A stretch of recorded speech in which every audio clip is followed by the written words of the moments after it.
Thank you, Mr. Chairman.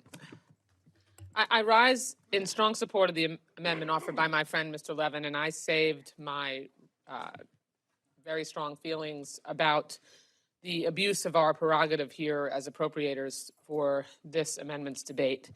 When the heck are we going to stand up for ourselves? When the heck are we going to come together and stand up for the co-equal branch of government and our express constitutional authoritative responsibility for the power of the purse? Why? Why are we all not pushing back together? Once upon a time, there was a saying. I served in this body, on this committee, when the culture of this committee was that there were Democrats, Republicans, and appropriators. And there are still fumes that exist in that regard, and they play out regularly. But if there's anything that we should be demonstrating that we are neither Republicans nor Democrats, but appropriators, it is on this issue, the impoundment of funds, the rescission of funds unilaterally without consultation and without authority. And I mean, that saying originated. Our culture originated because appropriators understood that this process of funding our government could only work if members on both sides worked together and honored Article 1, Section 9, Clause 1. You can read it right up there yourself. No money shall be drawn from the Treasury, but in consequence of appropriations made by law, and a regular statement and account of the receipts and expenditures of all public money shall be published from time to time. That clause is the root of why appropriators are unique in the Congress, because our job is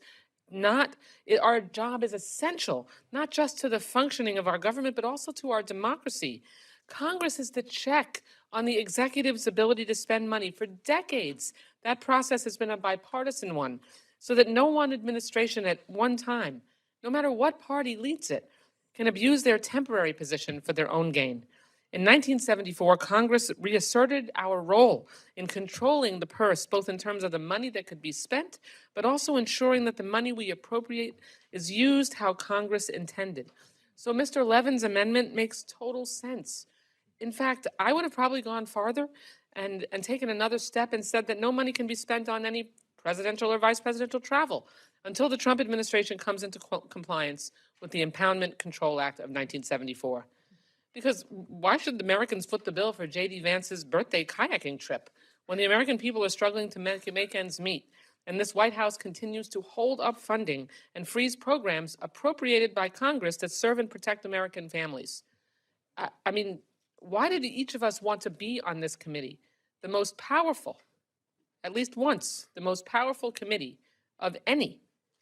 Because we wanted to make sure that we had the ability to improve and impact people's lives through the resources that we spend here. Because at the end of the day, this bill, these bills, these 12 appropriations bills, these are the only bills that have to pass. That's what I tell colleagues when they inquire about what happens here in this room on the Appropriations Committee. We have the power of the purse, and we have the only power that exists because our bills have to pass or the government shuts down. Mr. Levin's amendment is spot on. Congress should not fund law-breaking, especially when those very actions are chipping away at Congress's constitutional role. I know many of my Republican colleagues agree, but so far you have not spoken up. Let me be clear. The Trump administration's contempt for the congressional appropriations process is wrong, and it is illegal. It has nothing but contempt for good government ethics and bipartisan work in Congress. So why should we foot the bill for their unlawful acts? We should not.